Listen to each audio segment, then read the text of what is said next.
지금 보이는 이 소녀는 뒤에 있는 그림들을 NFT로 판매해 약 60억 이상의 수익을 거뒀습니다. 트위터 공동 창립자 잭 도시가 작성한 역사상 첫 트윗이 NFT 형태로 판매돼 약 290만 달러, 하나로 32억에 낙찰되었습니다. 도대체 이걸 누가 사는 걸까요? 그래서 NFT가 뭐길래 이렇게 높은 가격에 판매되는 걸까요? 요즘 NFT 관련된 영상들이 많이 올라오고 있는데 NFT를 처음 접하시는 분들이 보기에는 어려운 용어도 많고 이해하기 어려울 것 같더라고요. 그래서 제가 이 영상 하나로 유치원생도 이해할 수 있게 아주 쉽게 NFT를 설명드리겠습니다. 26년간 맨체스터 유나이티드의 감독직을 맡았던 명장 알렉스 퍼거슨 감독은 경기 때마다 껌을 자주 씹었다고 하는데요. 영국에서는 퍼거슨 감독이 껌을 씹으며 어떤 생각을 하는지 분석하는 기사가 나올 정도로 그에게 껌은 트레이드 마크나 다름없었죠. 그리고 2013년 그의 은퇴 전 마지막 경기가 있던 날 그 경기를 지켜본 한 팬이 퍼거슨 감독이 씹다가 뱉은 껌을 죽게 되었고 약 6년간 보관하다가 2019년 경매에서 하나로 약 5억 8천만 원에 낙찰되었습니다. 이해가 되시나요? 만약 일반 사람이 씹던 껌을 경매에 내놓는다면 얼마에 팔 수 있을까요? 아마 공짜로 준다고 해도 아무도 안 가질 거예요. 퍼거슨 감독이 씹던 껌이 5억 8천만 원에 팔린 이유는 쉽게 두 가지로 정리할 수 있습니다. 첫째, 명성입니다. 시장의 가격은 수요와 공급에 의해서 결정되고 공급이 적고 수요가 많을수록 가격은 올라갑니다. 그리고 이미 퍼거슨 감독은 전 세계에서 가장 유명한 축구 감독입니다. 명성이 있다면 그를 좋아하는 팬이 있기 마련이고 그를 알고 있는 사람들과 팬들에 의해 수요가 생길 수가 있다는 겁니다. 퍼거슨 감독 또는 맨체스터 유나이티드의 엄청난 팬이라면 그가 마지막 경기에서 씹었던 껌을 갖고 싶을 수도 있겠죠. 그리고 꼭 팬이 아니더라도 그의 명성에 의해 껌의 가격이 올라갈 것이라 믿는 투자자나 컬렉터들이 있을 겁니다. 둘째, 희소성입니다. 퍼거슨 감독이 마지막 은퇴 경기에서 씹었던 껌을 어디서 구할 수 있을까요? 이미 은퇴를 해버렸기 때문에 다시는 구할 수 없겠죠. 앞으로 그 누구도 가질 수 없는 지구상의 단 하나뿐인 상품이라는 겁니다. 그것만으로도 충분한 가치가 될 수 있고 미래에는 더 비싼 가격에 팔 수 있을 거라는 기대감도 가질 수 있는 것이죠. 하지만 여기서 이해가 안 되는 것이 있습니다. 퍼거슨 감독의 껌처럼 실물로 존재하는 것은 단 하나밖에 없다는 것이 이해가 되는데 요즘 판매되는 NFT 작품들은 복사하면 수십만 개를 만들 수 있습니다. 그런데 이게 무슨 희소성이 있다는 것일까요? 예를 한번 들어보겠습니다. 제가 등산 중에 풍경 사진을 찍어 친구들과 공유하고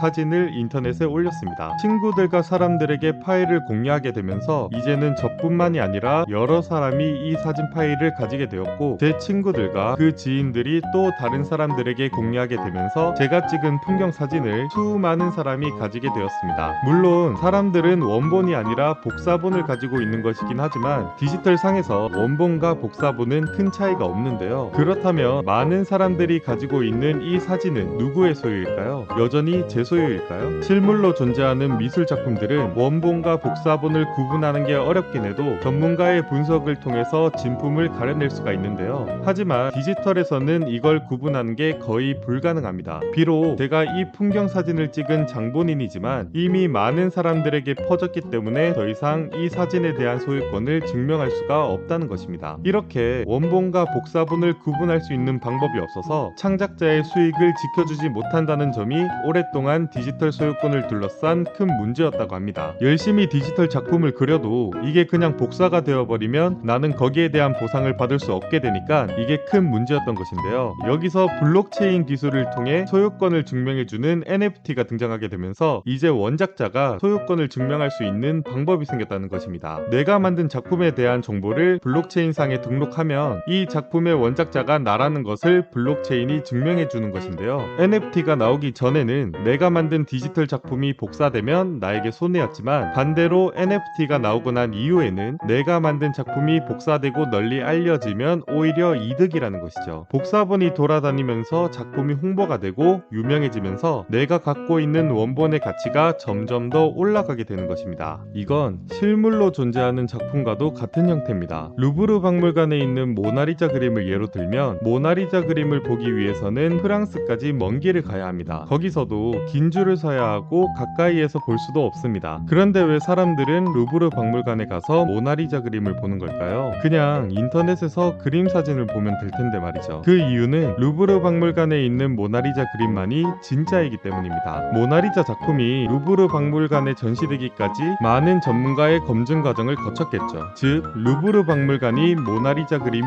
진짜라는 것을 증명해줍니다. 이처럼 NFT는 루브르 박물관에서 전문가의 검증 과정을 받는 것처럼 작품의 원작자, 언제, 누가 구매했는지 거래 내역이 모두 담겨있고 이 파일이 진품인지 가품인지를 증명해줍니다. 즉 디지털화되어 있는 작품을 실물 작품과 동일한 형태로 만들어주는 것이죠. 최근 NFT 상품을 구매해서 많은 수익을 올렸다는 글들이 올라오고 있습니다. 실제로 국내에서 가장 유명한 NFT 중 하나인 메타콩즈의 경우 20만원대에 판매가 되어 2천만원대의 높은 가격까지 올라갔던 것을 감안하면 투자금 대비 100배 이상의 수익을 얻은 것을 알 수 있고, 그 외에도 엄청난 가격 상승이 있었던 NFT들이 많이 있었습니다. 처음에 메타콩즈 NFT가 발행될 때 사람들의 반응이 어땠을까요? 이 그림 한 장이 몇 천만 원이 될 거라는 예상을 했었을까요? 물론 모든 NFT 작품들이 가격이 오를 수는 없겠죠. 실제로 NFT에 투자했는데 가격이 떨어져서 실망하시는 분들도 많습니다. 시장이 안 좋아 모든 NFT 가격이 떨어지기도 합니다. 하지만 그럼에도 불구하고 정말 좋은 프로젝트들은 꾸준하게 상승세를 이어가고 있습니다. 그래서 제가 앞으로 다양한 영상들을 통해 NFT를 구매하기 전 어떤 부분들을 고려해야 하는지, NFT의 시장 전망과 다양한 프로젝트, 그리고 제 개인적으로 괜찮다고 생각되는 프로젝트들을 상세하게 알려드리도록 하겠습니다. 앞으로의 내용이 궁금하신 분들은 좋아요와 구독하기 눌러주시면 감사하겠고요. 저는 다음 영상에서 돌아오도록 하겠습니다.